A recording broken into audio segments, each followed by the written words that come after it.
And reverse ஸ்விங்கும் இருந்துச்சு ஸ்ரீராம். இப்ப வந்து பால் மேல சலைவா யூஸ் பண்ணலான்ற ஒரு லா வந்ததுல இருந்து அத பண்ண முடியுது. அண்ட் நார்மல் ஸ்விங்க விட ரிவர்ஸ் ஸ்விங் ஏன் ஆடுறது கஷ்டம்னா, ரொம்ப லேட்டா ஸ்விங் ஆகும். நீங்க லைன பார்த்துக்கிட்டே அதுக்கு ரெடி ஆவீங்க. டக்குன்னு பால் லைன் மாறி உங்கள வந்து எல்பிடபிள்யூஓ போல்ட் ஆக்கும். ஸோ அந்த ரிவர்ஸ் ஸ்விங் கூட எக்ஸலன்ட் யூசர் வந்து இவரு மிச்சல் ஸ்டார்க். அத சூப்பரா பண்ணாரு. இன்னொரு விஷயம் அந்த ஜஸ்ட் அந்த பிரஷர் சிச்சுவேஷன்ல காமா இருந்தாரு. அண்ட் அந்த மாரி யாக்கர் போடுற போலரை நீங்க வந்து எப்படி அப்செட் பண்ண முடியும்னா, நீங்க வந்து கீப்பர் தலைக்கு மேல ஆடுற ஷாட் வேணும். அன்பார்ச்சுனேட்லி அந்த டைம்ல கிரீஸ்ல இருந்த ஹெட்மயரால அத பண்ண முடியல. ஜுரேல் அத பண்ற எபிலிட்டி இருக்கு. பட் அவர்கிட்ட அவ்வளவா ஸ்ட்ரைக்கே வரல.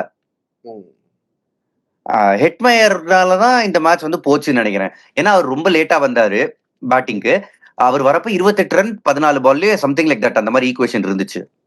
அப்ப இவரோட ரோல் எதுக்காக ரீடெயின் பண்ணியிருக்காங்க இவ்வளவு கோடி குடுத்து? அவரோட ரோல் இந்த சிச்சுவேஷன்ல மேட்ச ஜெயிச்சு குடுக்கணும்னு. அன்பார்ச்சுனேட்லி அவங்க அத பண்ணல. அண்ட் சூப்பர் ஓவர்லயும் அவர் ரொம்ப பதறிட்டாரு.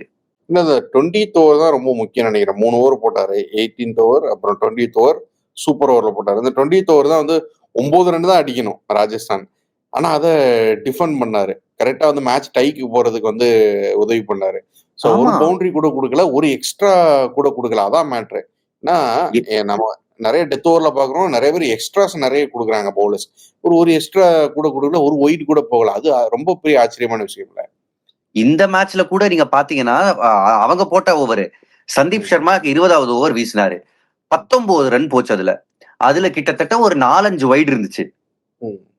ஏன்னா அவங்க ரொம்ப இந்த வைட் யாக்கர்ன்றது ரொம்ப ஓவர் டூ பண்ணி அவ்வளவு 4, 5 வைடு போனதுக்கு அப்புறம் தான் அவர் வந்து மிடில் ஸ்டம்ப் யாக்கருக்கே வந்தாரு.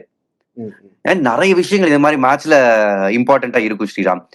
தீக்ஷனா வந்து ஒரு கேட்ச விட்டார் last ball of the innings. அதுல 1 ரன் ஓடுனாங்க. தீக்ஷனா அந்த கேட்ச பிடிச்சிருந்தா அது ஒரு டாட் பால்.